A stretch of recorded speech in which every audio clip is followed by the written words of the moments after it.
자, 오늘 우리에게 들려주시는 하나님의 말씀 신약성경 골로새서 3장 12절로 17절 말씀입니다.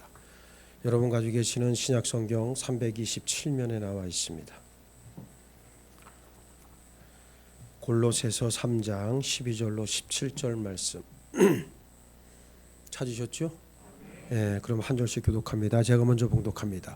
그러므로 너희는 하나님이 택하사 거룩하고 사랑받는 자처럼 긍휼과 자비와 겸손과 온유와 오래 참음을 옷 입고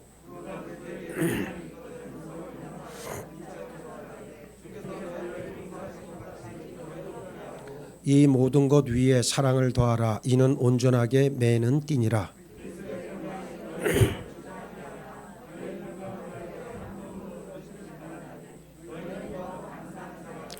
그리스도의 말씀이 너희 속에 풍성히 거하여 모든 지혜로 피차 가르치며 권면하고 시와 찬송과 신령한 노래를 부르며 감사하는 마음으로 하나님을 찬양하고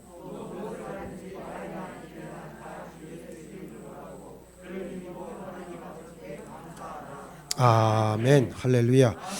자, 오늘 우리가 읽었던 이 본문 마지막 절에서 뭐라고 그랬습니까? 하나님께 감사하라라고 그렇게 이야기를 합니다. 그래서 오늘 제목이 설교의 제목이 감사는 천상의 언어입니다라는 제목의 말씀으로 여러분들에게 하나님의 말씀을 전하겠습니다.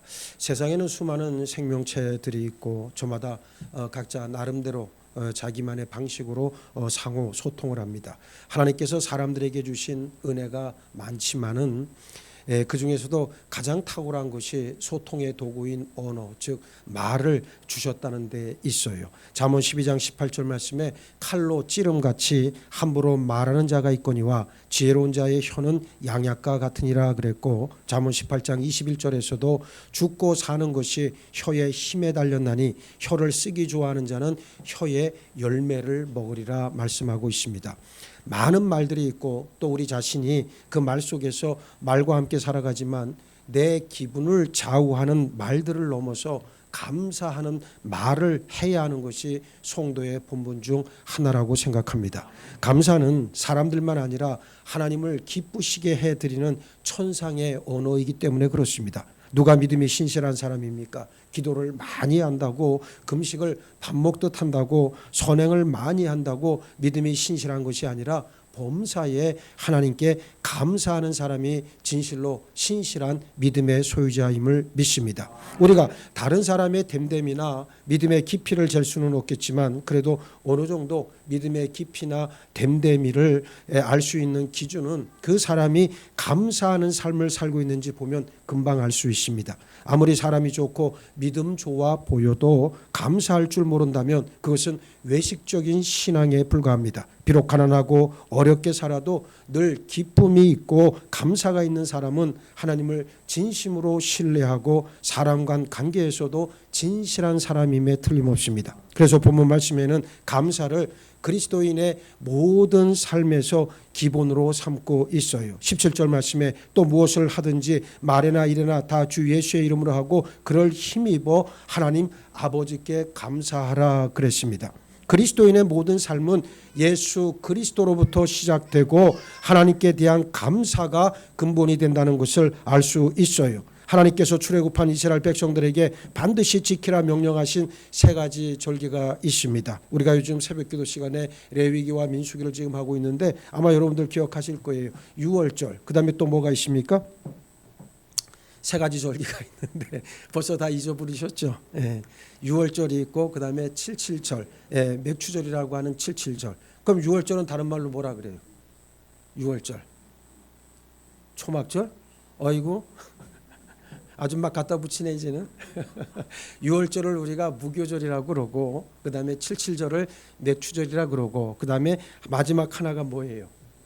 수장절을 또 다른 말로 장막절이다라고 그렇게 이야기를 하죠. 그래서 요 세 가지 절기가 하나님께서 반드시 이스라엘 백성들로 하여금 지키라고 명하신 절기입니다. 이 절기들은 모두 하나님께서 행하신 일을 기억하고 감사하라는 취지에서 하나님이 제정하신 날들이에요. 유월절은 애굽 종에서 해방시키신 일을 기억해 감사하고, 맥주절은 뭡니까? 연초에 밀과 보리를 추수해서 감사해야 하고, 장막절 즉 이 수장절에는 1년의 마지막 추수를 한 다음에 하나님 앞에 감사하는 절기 아니겠습니까? 그래서 사도 바울은 골로새서 4장 2절에서 기도를 계속하고 기도에 감사함으로 깨어 있으라 권면하고 있습니다. 먼저 감사는 모든 그리스도인에게 있어서 근본이 됩니다. 본문 말씀의 내용은 짧지만 그리스도인의 성품 중 중요한 것은 모두 들어 있습니다. 거룩함, 긍휼, 겸손, 온유, 오래 참음, 용납과 용서, 사랑, 평강, 지혜, 말씀, 가르침, 권면, 찬송, 이 모든 것을 가능케 하는 기초가 무엇이다? 감사라고 말씀하고 있는 거예요. 그러니까 여러분들이 믿음 생활에 있어서 가장 근본이 무엇이냐라고 누군가 여러분들에게 묻는다면 바로 그 첫 마디는 바로 무엇이 되어야 됩니까? 감사가 되어야 됩니다. 그래서 우리의 입에서 나오는 말들이 과연 감사의 언어인지 아니면 원망과 불평이나 남을 향한 비방이나 험담이라면 그 사람의 믿음은 사실 온전한 믿음은 아니라고 하는 것을 우리가 알고 있어야 돼요. 그래서 우리가 무슨 일에서든지 오직 예수 그리스도로 인해서 우리는 감사할 수 있어야 한다는 말입니다. 실제로 하나님께서 내게 베푸신 은혜에 감사하는 마음이 없다면 이런 성품이 전혀 생길 수가 없습니다. 그러면 감사는 어떻게 생겨납니까? 나에게 감사의 마음을 일으키게 하는 것은 하나님께서 나를 살려주시고 모든 죄를 용서하셔서 자녀 삼으셨다는 사실에 근거하고 있습니다. 사도 바울은 로마서 3장 24절에서 그리스도 예수 안에 있는 속량으로 말미암아 하나님의 은혜로 값없이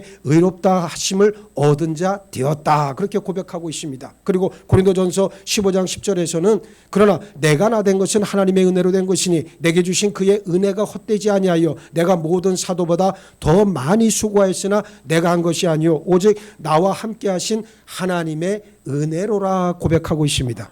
나를 살리시고 하나님의 자녀 삼아주신 은혜를 기억하는 것이 진정한 감사의 마음을 일으키는 근본 가운데 기초가 됩니다. 남의 떡이 커 보인다는 말이 있잖아요. 사람들의 욕심을 잘 표현한 말 아니겠습니까? 사람들은 자기에게 있는 좋은 것은 보지 못하고 다른 사람에게 있는 것에만 질투심을 느끼고 욕심내는 모습을 우리는 자주 봅니다. 자신에게 있는 좋은 것은 보지 못하고 남의 것만 부러워하는 사람에게는 감사할 수 있는 마음이 전혀 없어요. 아까 예배전에 불렀던 나라고 하는, 아마 우리 아까 김 목사님이 예배전에 복음송 나라고 하는 복음성가를 부른 줄 아는데, 이 노랫말을 지은 시인이 그 유명한 송명희 시인 아니겠습니까? 심한 뇌병변 장애로 몸도 제대로 가누지 못하고 말조차 마음대로 하지 못하면서 나 가진 재물 없으나 나 남이 가진 지식 없으나 나 남에게 있는 건강 있지 않으나 나 남이 없는 것 있으니 나 남이 못 본 것을 보았고 나 남이 듣지 못한 음성 들었고 나 남이 받지 못한 사랑받았고 나 남이 모르는 것 깨달았네. 공평하신 하나님이 나 남이 가진 것 나 없지만 공평하신 하나님이 나 남이 없는 것 갖게 하셨네. 이 노랫말이 그냥 나온 노랫말이 아니란 말이에요. 이게 여러분, 이게 감사의 마음이 없다면 어떻게 이런 일들이 가능하겠냐고 하는 말입니까?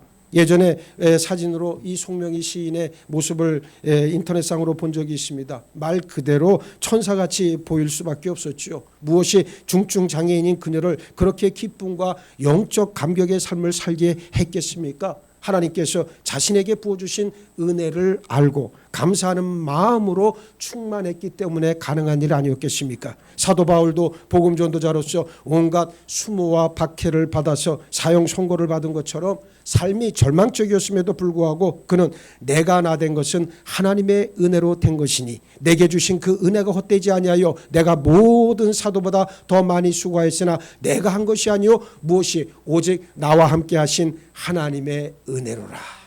우리가 세상 모든 좋지 않은 상황과 그리고 부정적인 요소들을 이겨낼 수 있는 근본 아주 가장 기초가 되어지는 것은 하나님의 은혜를 기억하고 감사할 때임을 절대로 잊지 마시길 바랍니다. 둘째, 우리는 어떻게 감사할 수 있습니까? 본문 15절로 17절 말씀을 공동번역 성경에서는 이렇게 번역하고 있습니다. 한번 잘 들어보시기 바랍니다. 그리스도의 평화가 여러분의 마음을 다스리게 되기를 바랍니다. 그러려고 여러분은 부르심을 받아 한 몸이 된 것입니다. 항상 감사하는 마음으로 사십시오. 그리스도의 말씀이 풍부한 생명력으로 여러분 안에 살아있기를 빕니다. 여러분은 모든 지혜를 다하여 서로 가르치고 충고하십시오. 그리고 성시와 찬송가와 영가를 부르며 감사에 넘치는 진정한 마음으로 하나님을 찬양하십시오. 여러분은 무슨 말이나 무슨 일이나 모두 주 예수의 이름으로 하고 그분을 통해서 하나님 아버지께 감사를 드리십시오. 그랬습니다.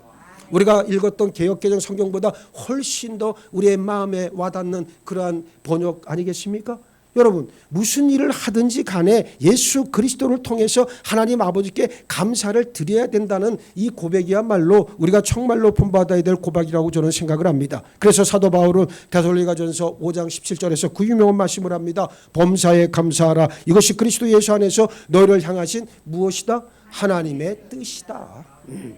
항상 감사해야 돼. 범사에 감사해야 된다는 그러한 말이에요. 감사에는 왕도가 없어요. 감사를 하기 위해 어떤 특별한 방법이 없다는 말입니다. 바울의 표현대로 모든 것에 감사하면 돼요. 시험 삼아 한두 번 감사하는 것이 아니라 세상을 보던 눈, 다른 사람과 비교하던 마음, 자신의 불행한 면만을 생각하던 것, 이 모든 것을 진정으로 하나님께 내려놓고 하나님께서 내게 주신 좋은 것들과 은혜를 생각하면서 진정으로 감사해야 한다는 말씀입니다. 진정한 감사는 일회성이 아니라 내 마음에 고정돼 습관으로 나타나야 된다는 말이에요.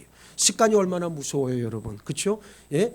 뭐라 그래요? 우리 옛날 속담에 있잖아요. 3살 버릇이 8까지 간다라는 말도 있듯이 습관이라고 하는 것은 자꾸만 들여야 됩니다. 그래서 좋은 습관이라고 하는 것은 특별히 우리가 영적 생활을 하면서도 좋은 습관을 자꾸만 들이는 훈련은 너무나도 소중합니다. 그래서 사도 바울이 범사에 감사하라 말할 수 있었던 것도 하나님께서 바울의 주인이 돼서 감사가 습관이 되어 있었기 때문에 가능한 말이었어요. 원래 이 습관이라고 하는 말을 용어로 뭐라 그럽니까? habit이란 말을 쓰잖아요. habit, habit이라고 하는 단어를 쓰잖아요. 원래 이 단어는 옷을 의미합니다. 옷을 어떻게 해야 됩니까? 자신이 입고 있는 옷은 매일 입어야 되잖아요. 그 옷이 습관이 되는 것이 마찬가지로 똑같다는 거죠. 즉 습관이라고 하는 것은 내가 입고 있는 인격의 옷이다 생각하면 되는 거예요. 그래서 여러분들이 어떤 습관을 가지고 말하는 것도 습관이에요. 사실은 얼굴 표정도 습관이에요. 내가 얼마 전에도 말씀을 드렸죠. 근데 책상에 가면 이렇게 하나 뽑아갖고 내가 써놓은 게 있어요. 성격은 얼굴에서 나타나고 뭐 이런 얘기들이에요. 맞는 말이죠. 예? 가만히 우리가 들여다보면 사실 이 인격이라고 하는 것이 이게 다듬어져야 되는 거거든. 날 때의 그 인격 그대로 죽을 때까지 간다면 이건 정말 비참한 거잖아요. 계속해서 우리가 품격을 왜 이야기합니까? 영적인 품격을 가지라고 하는 말은 뭐겠어요? 인격의 깊이를 가지라는 거잖아요. 인격은 누구에게나 어떻게 해야 됩니까? 이걸 남에게 보이려고 하는 게 아니라 나와 하나님과의 관계성 속에서 내가 세워야 될 것들이에요. 마땅히 내가 세워야 되는 것들입니다. 이거는 반드시 훈련과 뭡니까? 예? 단련을 거쳐야 되는 것들이에요. 우리 조영재 목사가 지난주에 왔다가 갔다고 제가 말씀드렸잖아요. 내가 그 친구한테 고마운 것은 그런 거예요. 나한테 혹독한 훈련을 받았음에도 불구하고 이제 그때 당시에는 본인도 괴로웠잖아요. 근데 나중에 시간이 지나서 보니까 목사님이 하신 얘기가 다 맞더라는 거야. 하나도 틀린 게 없더라는 거지. 그 말은 정말 정답이에요. 왜냐하면 여러분 목회를 해보면 알지만 누군가로부터 지도를 받고 누군가로부터 깨달음을 계속해서 도전을 받는다면 그 사람에게는 그게 양약이 되는 거예요. 그걸 받고 그것을 자기의 습관으로 들이는 게 무엇보다 중요하다는 거예요.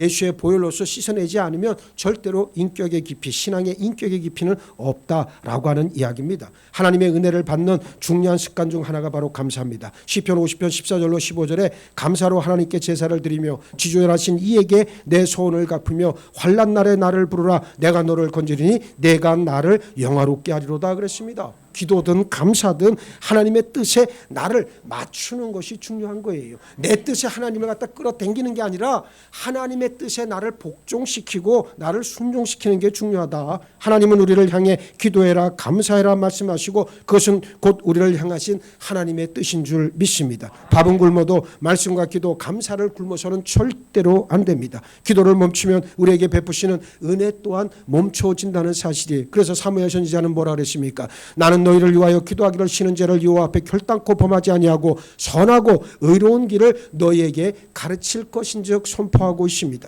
실상 기도라고 하는 것은 감사가 더해질 때 놀라운 능력을 발휘할 수 있습니다. 하나의 관점이 습관이 되기 위해서는 2만 번의 반복이 필요하다는 말이 있듯이 지속적인 노력이 필요하다는 것을 인정해야 한다는 말이에요. 2만 번의 노력이 필요하다는 거예요. 2만 번. 예? 여러분 훈련을 통해서 연단을 통해서 내가 다듬어지기 위해서는 2만 번을 들어야 돼. 응? 아까 공동번역 성경에 우리가 읽었던 그 말씀 15절로 17절 말씀에 뭐라 그랬어요? 충고하라고 돼 있잖아요. 공동번역 성경에 아까 뭐라고 돼 있다 그랬어요? 거기에 보니까 충고하라라고 하는 말이 나오잖아요. 성도의 삶이라고 하는 건 뭡니까? 여기에 보면 그런 말이 나오잖아. 아까 여러분은 모든 지혜를 다하여 서로 가르치고 충고하십시오. 그랬잖아요. 예? 충고하고 있습니까? 안 하잖아요. 충고 한마디 했다고 여러분 어떻게 합니까? 화나죠. 화가 나죠. 막 감정이 막 요동치죠. 그래서 교회도 그만두잖아요. 예? 교회가 무슨 학원입니까? 잠시 쉬게 아니면 끊게? 아이들 보고 학원 요즘 무슨 학원 다니니? 뭐 예전에 뭐 태권도 다니니 요즘 못하니? 예, 끊었습니다. 학원 끊었습니다. 그렇게 얘기하잖아요. 예? 교회도 끊는 정도로 생각을 하니까 어떻게 합니까? 영혼은 언제나 그 모양 그 꼴인 거예요. 더 이상 진일보가 일어나지 않는다는 거예요. 나는 여러분들의 영혼이 깨어나길 바라는 거고 하나님 앞에 더욱 가까이 나가기를 바라는 거예요. 이거 아니면 내가 목회할 하등의 이유가 없어요. 뭐 한다고 하나님의 말씀을 맨날 들이팝니까? 예? 힘들어 나도. 나도 설교 준비하기 힘들고 나도 기도하기 힘들어요. 힘들기로 말하자면 여러분들보다 내가 훨씬 더 힘들걸. 삶의 고난, 삶의 환난 글쎄요. 뭐 여러분들 다 나름대로 힘들고 어렵죠. 우리 뭐 장로님도 그렇고 권사님들도 그렇고 다 힘드실 거예요. 근데 교회 문제 이 하나 놓고 내가 오늘 아침에 샤워를 하고 나와서 몸무게를 한번 재봤어요. 잘 안 쟀는데 요새는 내가 딱 쟀는데 71.6kg가 나가더라고. 그러니까 내가 지금 몸무게가 한 2kg 정도 빠진 거예요. 요새 최근 들어서. 예. 그래서 내가 이게 요즘에 내가 받는 이 스트레스가 굉장히 내가 심하구나라고 한 걸 내가 지금 내 몸으로 내가 느껴요. 내가 지난주에도 여러분들 요성교회 총회하면서 그런 설교했잖아요.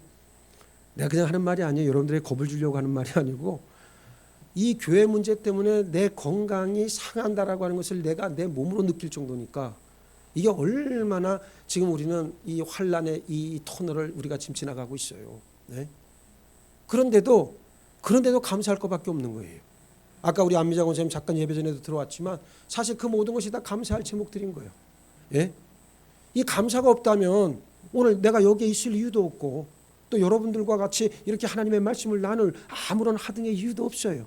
다 힘들고 어렵고 고통스러운 삶의 연속이라 할지라도 그러나 그 안에서 나를 붙잡고 계시는 하나님의 손길로 인해서 우리는 감사할 수 있어야 한다는 그러한 말입니다. 그렇습니다. 항상 모든 일에 감사하기 위해서는 사람을 대하고 일을 대하고 환경을 대하는 우리 관점이 하나님 중심으로 바뀌어야 된다는 얘기입니다. 자신의 삶을 다른 사람과 비교하지 말기 바랍니다. 자신의 삶은 하나님께 부여받은 나만의 고유한 삶이라고 하는 것을 인정해야 한다는 말이에요. 하나님께서도 우리를 다른 사람과 비교하지 않으십니다. 절대 우리를 다른 사람하고 비교하지 않아요. 하나님은 우리 있는 그 자체를 하나님은 기뻐 받으십니다. 달란트 비유에서처럼 각 사람에게 주신 재능을 따라 판결하시고 그 결과에 따라서 은혜를 베풀어 주시고 계세요. 불평과 감사는 종이 한 장 차이입니다. 보이는 현상에만 눈을 두고 있으며 불평과 원망, 짜증이 일어날 수 있습니다. 그러나 잠깐 마음을 가다듬고 예수님을 바라보면 은혜로운 감사가 넘쳐나기 시작합니다. 감사는 우리 모든 환경을 바꾸어 놓습니다. 시편 50편 23절에서 감사로 제사를 드리는 자가 나를 영화롭게 하나니 그의 행위를 옳게 하는 자에게 내가 하나님의 구원을 보이리라 약속하고 있습니다. 감사로 제사를 드리는 자가 하나님을 영화롭게 하는 거예요. 예? 재물 갖다가 의리의리한 재물 화려하고 좋은 재물을 갖다 바치고 하나님 앞에 제사 드리는 것보다 감사함으로 제사를 드리는 사람을 하나님께서 더 영광스럽게 받아주신다는 겁니다. 이 얼마나 놀라운 영적 진리입니까? 감사가 모든 것을 앞섭니다. 감사가 여러분의 믿음조차도 앞서갑니다. 감사가 여러분을 하나님께로 직접 인도하는 능력의 통로가 되는 줄 믿으시기 바랍니다. 이 사실을 안다면 우리가 뭘 원망할 게 있어요? 뭘 불평할 게 있겠어요? 이래도 감사 저래도 감사, 모든 것에서 우리는 감사할 수 있어야 합니다. 그래서 감사는 하나님과 소통하고 하나님을 기쁘시게 하는 천상의 언어라고 말합니다. 진정으로 하나님의 은혜를 기억하고 감사하는 지체가 되어서 하나님의 놀라운 역사를 매일의 삶에서 체험하는 여러분 모두가 되시기를 예수의 이름으로 축복합니다. 축복합니다. 축복합니다. 감사가 모든 것임을 다시 한번 깨닫습니다. 힘들고 어렵고 괴롭지만 그럼에도 불구하고 나에게 베풀어 주신 하나님의 은혜를 기억해 날마다 감사할 수 있는 저희 모두가 되게 하여 주옵소서. 감사하는 마음으로 하나님을 찬양하게 하시고 무엇을 하든지 말이나 일이나 오직 예수 그리스도를 통하여 아버지 하나님께 감사할 수 있는 우리 사랑하는 장동제자들 모든 믿음의 치들로 함께 하시고 축복하여 주옵소서. 감사하오며 우리 주님 예수 그리스도 이름 받들어 기도하옵나이다. 아멘.